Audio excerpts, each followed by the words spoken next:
ہمارے سال کے بعد سفید ہو چکے ہیں، داڑھی کے بعد سفید ہو چکے ہیں، کیا جو زندگی میں نے گزاری ہے اس مالک کو بھی راضی کیا ہے کہ نہیں کیا؟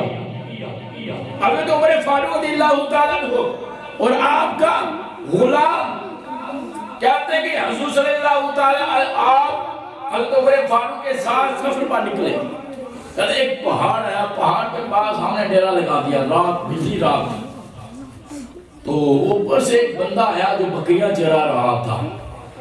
آپ فرماتے ہیں کہ حضرت عمر فاروق اس سے کہا کہ اے نوجوان، بکری کا مالک تو ہے؟ اس نے کہا حضور میں مالک نہیں ہوں، میں بکریاں کسی کی چرا رہا ہوں۔ تو اس نے کہا حضور بھی اس طرح کریں، آپ نے فرمایا پھر اس طرح کر کہ ایک بکری مجھے دے دے تو پیسے لے لے۔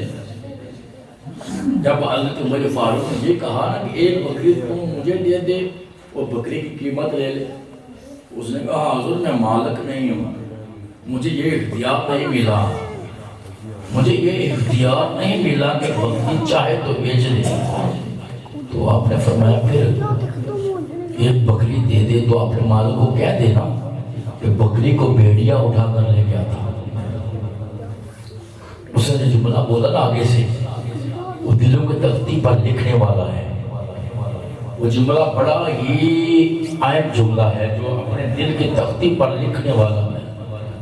اس نے کہا حضور اس مالک کو میں کہہ دوں گا، دنیا کے مالک جو میرے مالک دنیا کے اندر جو میرا مالک ہے اس کو تو میں کہہ دوں گا کہ تمہاری بکری کو بھیڑیا لے گیا، وہ تو مان لے گا، تو مجھے بتائیں میں اس مالک کے آگے کیا کروں گا؟ کیسا جملہ بولا آپ نے؟ اس نے کہا اس مالک کو تو میں بتا دوں گا کہ تمہاری بکری بھیڑیا لے گیا، یہ تو مان جائے گا، اس نے تو اتباع کا لینا ہے، لیکن مجھے بتاؤ کل قیامت کے دن جب اس مالک کے آگے پیش ہوگا وہ مالک پوچھے گا میں کیا جواب دوں گا؟ کہتے جب اتنی اس نے بات کہی تو حضرت عمر پاک رضی اللہ تعالیٰ کو اتنا روئے کہ آپ کے آنسو کی وجہ سے آپ کی داڑھی مبارک گری ہو چکی ہے۔ تو غلام صاحب کہتا ہے حضرت کیوں رو رہے ہو، وجہ کیا ہے؟ آپ نے فرمایا جو اس غلام نے بات کی ہے اس نے میرے دل کے ہر پرزے کو چیر دیا ہے، اس نے جو بات کی ہے اس نے میرے دل کو چیر دیا ہے۔ تو پھر آپ نے کہا اے غلام چل ہمارے ساتھ، آج میں تمہارے مالک سے تمہاری قیمت ادا کر کے میں تمہیں آزاد کرا دوں گا۔ تو حضرت عمر فاروق فرماتے ہیں پھر اس غلام کے ساتھ میں اس کے گھر گیا اور اس کے مالک کو بلایا۔ مالک جب آیا نا تو اس کے مالک کو کہا کہ یہ تمہارا غلام ہے، اس نے کہا میرا غلام ہے، اس نے کہا اس کی ایک بات مجھے بڑی پسند آئی ہے۔ آج کو پاکستان میں ہوتا نا، کاش افسوس کوئی ہوتا کسی کے پاس کوئی رقم دے دے نا، یا اتنی رقم میری اپنے پاس رکھ دے، جب لینے کے لیے کوئی بندہ چاہے نا وہ آگے سے ہیرا پھیری بھی کرتا ہے۔ اس نے کہا کب میرے مالک کو پتہ چلے گا، میں کہوں گا جو لوٹ کر لے گئے، لیکن اس کو یہ نہیں پتا یہ دنیا کے مالک کو تو راضی کر دوں گا، اس مالک کو کیا جواب دوں گا میں؟ اس نے کہ پوچھنا ہے۔ حضرت جنید بغدادی رحمت اللہ تعالیٰ فرماتے ہیں اللہ تبارک و تعالیٰ کا قیامت کے دن کسی کے کپڑے کو ہاتھ لگانے سے بھی پوچھا جائے گا کہ تو نے کسی کے کپڑے کو ہاتھ کیوں لگایا تھا، تو نے کسی کی ٹوپی کو ہاتھ کیوں لگایا تھا؟ کل قیامت کے دن اللہ تعالیٰ اس کا بھی حساب تم سے لے گا، اس کا بھی حساب دینا پڑے گا۔ تو لاکھوں جو پیسے ہڑپ کر دیتے ہیں پھر ان لوگوں کو کیا بنے گا یار؟ میرے حضور اس طرح فرماتے میرے حضور فرماتے میری امت کے لوگ جنت میں سب سے پہلے چلے جائیں گے جو غریب ہیں، اس لیے کہ ان کا حساب کم ہوگا، بلکہ حضور فرماتے ہیں ان کا حساب ہی نہیں ہوگا کہ دنیا کے اندر جو غریب ہیں جنہوں نے اللہ اللہ کر کر رات گزاری ہے، رب رب کر کر دن گزارا ہے، پھر کیا اس سے رب حساب لے گا؟ نہیں لے گا۔ کیوں نہیں لے گا؟ اس بندے نے دنیا کے اندر رہ کر مالک کو راضی کر دیا ہے۔ سبحان اللہ، اس بندے نے دنیا کے اندر رہ کر اپنے مالک کو راضی کر دیا ہے۔ یاد رکھو حضرت یوسف علیہ السلام اللہ کے نبی تھے، جب زلیخا کے ساتھ عشق ہوا، زلیخا کا عشق یوسف علیہ السلام کے ساتھ ہوا، زلیخا نے کہا یوسف میرے ساتھ ایسا کر۔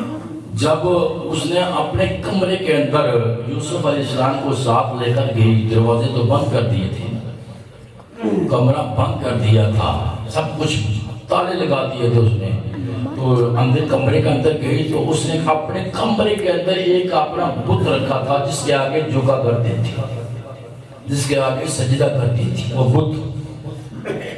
حضرت یوسف علیہ السلام کہتے ہیں جب اس کے کمرے میں داخل ہوا تو اس نے اپنے سر سے دوپٹہ اتارا، جب اس نے اپنے سر سے دوپٹہ اتار کے نا اس بت کے اوپر رکھ دیا، بت کے اوپر رکھا، تو یوسف علیہ السلام نے پوچھا زلیخا مجھے یہ بتا کہ تو نے کیا کر دیا ہے، اپنے سر کے جو بال ہیں وہ ننگے کر دیے ہیں، ایک مٹی کے بت کو تم ڈھانپ دیا ہے۔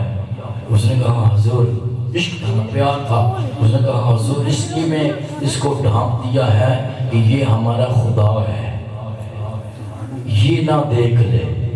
تو آپ نے فرمایا زلیخا پھر تو سن لے، تمہارا خدا تو پردے کے اندر آ چکا ہے، میرا خدا کو پردے کے اندر نہیں ہے، وہ تو دیکھ رہا ہے، میرا خدا تو دیکھ رہا ہے، تمہارا خدا تو پردے کے اندر آ چکا ہے لیکن میرا خدا دیکھ رہا ہے۔ زلیخا اتنی بات سنی دل اس کا موم ہو گیا۔ یوسف علیہ السلام کہتا ہے جب میں باہر نکل رہا تھا دروازے کے پاس کھڑا ہوتا، دروازہ خود بخود کھل جاتا تھا۔ جب لفظ مالک کا ہو جائے پھر کائنات بندے کی ہو جاتی ہے۔ اگر کوئی کہے کہ میرے پاس ₹1,00,000 ہے، 10 لاکھ روپیہ ہے، میرے کل سب کچھ خرید لینا ہے، مجھے یہ بتا کل قیامت کے دن کہ یہ تمہاری رقم کام آئے گی، دنیا کے اندر کیا مال کام آئے گا؟ اگر کام آئے گا تو وہ مال کام آئے گا جو دنیا کے اندر رہ کر اس نے مالک کی رضا کے لیے دیا ہوگا، وہ کام آئے گا۔ وہ باقی کا باقی اتنے ہے سب دنیا کے اندر رہ جاتا ہے۔ آپ نے کبھی غور کیا ہوگا کتنا مہنگا لباس پہنتے ہو، مہنگا لباس پہن کر آخر میں چلتے ہو، مجھے یہ بتاؤ جب دنیا کے اندر آخر کے یہ لباس کاٹے کا پہن کر آخر کے ہو، مجھے یہ بتاؤ جب مرتے ہو اس وقت کیا کیفیت ہوتی ہے؟ میرے حضور فرماتے ہیں دنیا کے اندر جب بندہ مرتا ہے، ہائے ہائے، کبھی آپ نے دیکھا ہوگا قمیض اتر نہیں ہوتی لیکن اس کی کینچی کے ساتھ اس کی قمیض کٹی جاتی ہے، قمیض کے ساتھ اس کی جو قمیض اتاری جاتی ہے کٹ کر، فرماتے ہیں اس کے ساتھ جو انگوٹھی پہنی ہوتی ہے وہ بھی اولاد اتار دیتی ہے۔ یار یہ انگوٹھی بھی بات ساتھ نہ لے کر جائے، دنیا کا مال تو دنیا کے اندر رہ جاتا ہے۔ جب حضور فرماتے ہیں جب اس کی قبر کے اندر اس کی نیت جاتی ہے، مٹی پڑ جاتی ہے، گھر میں اولاد آ کر پھر اپنی جائیداد کے سودے کا لیتی ہے، ایک کہتا ہے کہ میں نے لینی ہے، دوسرا کہتا ہے کہ میں نے لینی ہے۔ کبھی تو سوچ جب میرا باپ چلا گیا ہے تو غریب ساری ہاتھ سے گیا ہے تو میں نے کیا لے کر جانا ہے؟ اگر لے کر جانا ہے تو مصطفیٰ کی محبت لے کر جانا ہے، اگر جنت کے قیامت کے دن کل لے کر جانا ہے، دنیا کا مال جو ہے اس دنیا کے اندر ہی رہ جاتا ہے، دنیا کی دولت ہے تو دنیا کے اندر رہ کر میں کہتا ہوں ایک آنکھ بھی خرید نہیں سکتا۔ اگر تمہارے پاس ₹1,00,000 بھی موجود ہے، 2 لاکھ بھی موجود ہے، یہ ایک آنکھ نہیں ملتی جس نے رب نے تجھے آنکھ عطا کی ہے۔ کبھی سوچ تو صحیح یہ رب نے آنکھ عطا کی ہے کہ اس آنکھ کے رب نے مجھ سے قیمت لی ہے۔ اگر تمہاری لات کٹی جائے، جو لات اپنے لگوانے کے لیے جاتے ہیں 2 لاکھ کی 2.5 لاکھ کی ملتی ہے، مجھے یہ بتا کیا یہ ٹانگ آپ کی رب نے لگائی ہے کیا اسی طرح لگتی ہے؟ کبھی غور کر یا کس نے سب کچھ تجھے دیا ہے یا پھر اس کا بڑا بڑا احسان نہیں ہو سکتا؟ احسان بنایا تجھے اور پھر مسلمان کے گھر میں پیدا کیا ہے، سب سے بڑا جو احسان ہے پھر تجھے اپنا پیارا محبوب عطا کیا ہے۔ کسی کو کوئی محبوب دیتا نہیں، رب نے اپنا محبوب ہمیں عطا کر دیا ہے. ہم کتنے خوش قسمت ہیں یار. میرے محبوب صلی اللہ علیہ وسلم مکے کے اندر جب اس وقت کافر کا معروض پر تھا تو میرے مصطفیٰ کے خلاف کافر بولنے گلنا کرتے تھے. تو کہتے ہیں جب ایک بڑھیا وہ اپنے گھر کا سارا سامان باندھ کرنا باہر کھڑی ہو جاتی ہے. جب بھی کوئی بندہ گزرتا ہے اسے کہتی ہے یار میرا سامان اٹھاؤ اور مجھے چھوڑ کر آ. اس نے کہا جب وہ جو بندہ گزرتا اس کو کہتی ہے لیکن اس کا وہ بندہ کہنا نہیں مانتا تھا. اتنی دیر گزری تو مصطفیٰ کریم کا گزر ہو گیا. جب میرے مصطفیٰ کا گزر ہوا نا تو میرے مصطفیٰ کہتے ہیں اماں آج کہاں جا رہی ہے؟ آئے کہتے سبحان اللہ یار کیسا پیارا. تو میرے مصطفیٰ فرماتے ہیں اماں آج کہاں جا رہی ہے؟ اس نے کہا بیٹا آج میں اس ملک کو مکے کو چھوڑ کر شام کے اندر جا رہی ہوں. آپ نے پوچھا اچھا ماں کیا کام ہے؟ تو ماں نے کہا بیٹا ایسا کرے میرا سامان اٹھاؤ اور مجھے اپنی منزل تک چھوڑ کر واپس آ جائے. میرے مصطفیٰ نے دوسری بات نہیں کی. میرے مصطفیٰ نے فرمایا اٹھاؤ یہ بوجھ میرے کندھوں پر رکھ. میرے مصطفیٰ نے اس کی گٹھی اٹھائی اپنے کندھوں پہ اٹھائی. تو حضور نے فرمایا اماں اس طرح کا مجھ سے باتیں کر دیا تاکہ سفر اچھی طرح گزر جائے. دیکھیں تو صحیح یار وہ بوڑھیا تو میرے مصطفیٰ کے خلاف بولتی تھی باتیں کرتی تھی کیونکہ اس نے باتیں حضور کے خلاف ابو جہل کے ساتھ سنی تھی عتبہ نے سنی تھی. کہتی ہے جب انہیں باتیں کی کہ بیٹا مکے کے اندر محمد نام ایک شخص آیا ہے اس کے پاس نہ جانا اپنی ایمان کو بچانا. تو میری حضور مسکرا رہی ہاں قربان جاؤ یار. آج ہمارے خلاف کے بولے تو ہم مسکراتے نہیں بلکہ اس کو جواب دیتے ہیں. حضور فرماتے ہیں ماں پھر ہے بیٹا اس کے پاس نہ جانا اپنا ایمان بچا لینا. آج جو میں جا رہی ہوں یہ اسی کی وجہ سے جا رہی ہوں کہیں ایسا نہ ہو کہ میں اس کو دیکھ لوں. بیٹا کہتے ہیں کہ جو بندہ اس کو دیکھتا ہے اسی کا ہی ہو جاتا ہے. پھر وہ کسی کا نہیں ہوتا بلکہ اسی کا ہی ہو جاتا ہے. اس کو نہ دیکھنا. میرے حضور مسکرا رہے ہیں آگے سے فرمایا اور جب اس کا مقام آیا نا تو میرے حضور ایک گٹھی اٹھا کر رکھ دی کہ میرے مصطفیٰ فرماتے ہیں اماں مجھے اجازت ہے میں جا سکتا ہوں.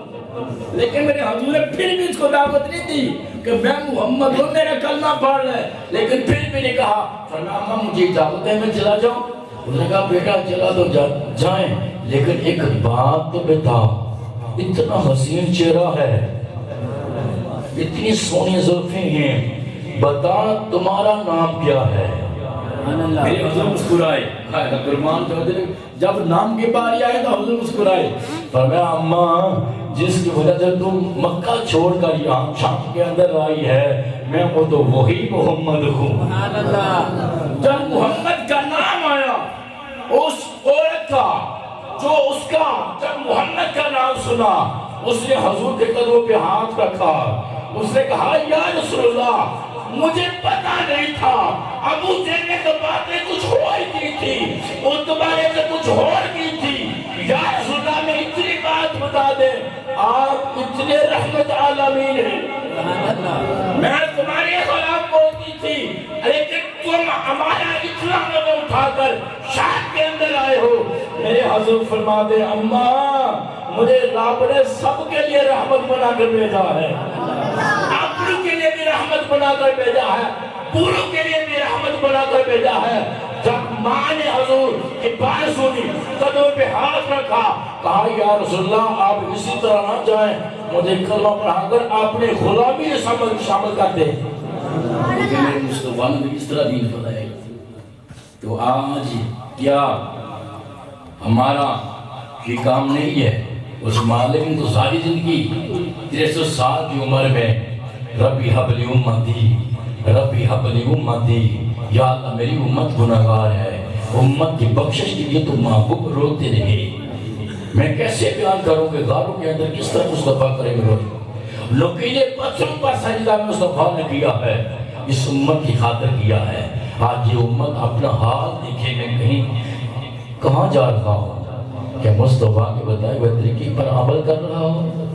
نہیں، یاد رکھیے زندگی یہ ملی ہے، اس کو غنیمت سمجھو کہ یہ ملی ہے، غنیمت سمجھ کے اس مالک کی بارگاہ میں سجدہ کرے گا، شاید وہ مالک راضی ہو جائے، پتہ نہیں کون سی نیکی اس کو پسند آ جائے، وہ راضی ہو۔ دعا کرتا ہوں اللہ عمل کرنے کا توفیق